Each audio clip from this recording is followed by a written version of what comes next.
Solomon and Pastor KUMAR.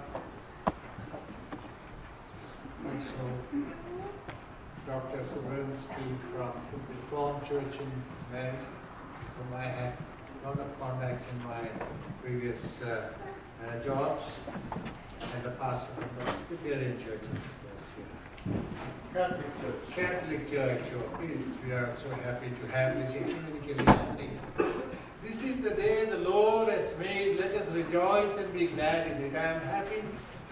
I'm sure that we are all happy to be here this morning when this beautiful church is dedicated for the glory of God and the service of human beings. I congratulate the pastors and the members of this congregation for renovating and make this church a beautiful one, a cozy one.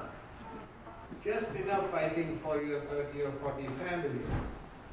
And I heard that the church who used to worship here, they had to move out because they grew. And I wish you the same. Maybe in a few years, you will grow in number, in faith, and deeper understanding of the Word, and move on to a better place, bigger place. But till then, we wish you God's blessings in this new church. I am so grateful to Pastor Solomon, my friend, for inviting me to be here. I am a retired, I don't mind saying old, presbyter of the Church of North India, Bishop of the Church of North India. And when you are in that kind of a situation, all that you pray and you enjoy is the growth of the church and the believers coming together to do God's work. And that gives us, in our old age, the hope and continuous faith in our own journey. So I'm very much encouraged, and I'm very much blessed personally to be here this morning. And in spite of my different shortcomings and difficulties to move around, Pastor Solomon graciously invited me to be here. And I'm so happy to be here to share your glory, your experience of happiness, and share to glorify our Lord and Master Jesus Christ. Two readings, one from first epistle of Peter and the other from John's Gospel, read to us. Let me just read one verse from Peter's epistle where it says, "Let yourselves be built into a spiritual house, to be a holy priesthood, to offer spiritual sacrifices acceptable to God." And in the Gospel we heard, in the 2nd chapter of John, Jesus saying, "My house shall be a house of prayer for all nations." My dear friends, we all know that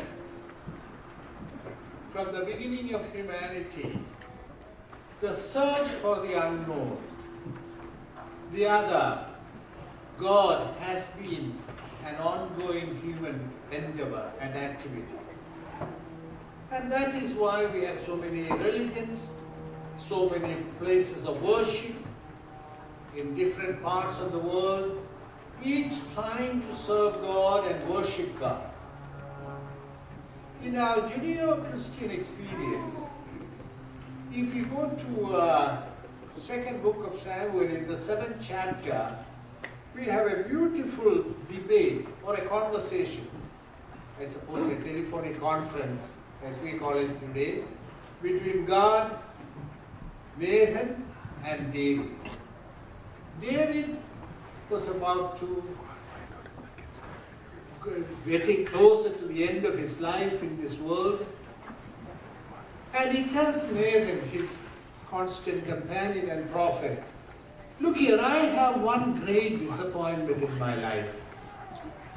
We are comfortably settled. I am comfortably settled in this castle, in this palace, But the Lord's ark, the symbol of God's presence among us, is still in the tent. He doesn't have a permanent home. The conversation is beautiful, where God says, don't you worry about it, David. You have done well. And maybe this is for your next generation to do it. When I read those passages all the time, I get a feeling that God was not very happy with the suggestion of having a house for him. He wanted to be a traveling God, a God who would move out into the society and present where human activity takes place. Maybe he did not want to be located, isolated, kept in a place and people come to see him. He would rather be there with the people, in their workplace, in their suffering, in their daily life. That comes out very clearly.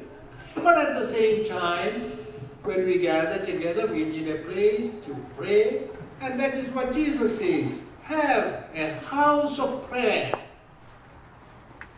There is this danger, as I pointed out, when we build houses for God, or our understanding of house of God. One is to keep God happily somewhere. Don't come and interfere with our life. We'll come and see you. If it is a nice day, not too hot, not too cold, or not too wet, we'll come and see you.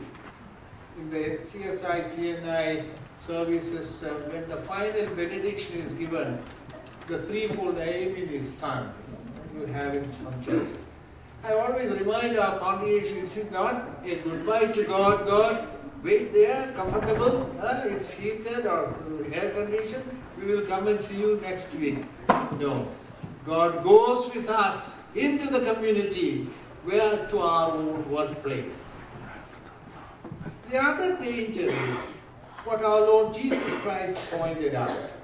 It could become an establishment. When in 1970 I came to this country for the first time to study, when I went back to India, I was so impressed by the way the churches operate here. It's like a corporation, officers, staff, big thing. That's good. We need all those things.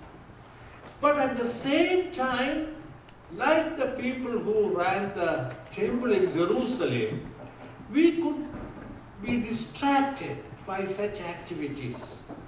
Wasn't it a very convenient thing for them to do, for the people to have the cattle and other things available there rather than people had to go to market and bring them for sacrifice? Everything was ready, well planned. But Jesus said, you are distracted too much from the worship of God. You are not making it a house of prayer, but you are distracted. And he chased them out.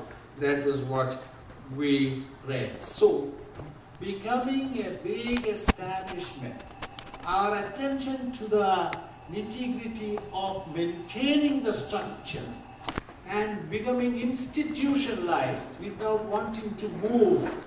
These are the dangers when we organize religion and also build houses of God.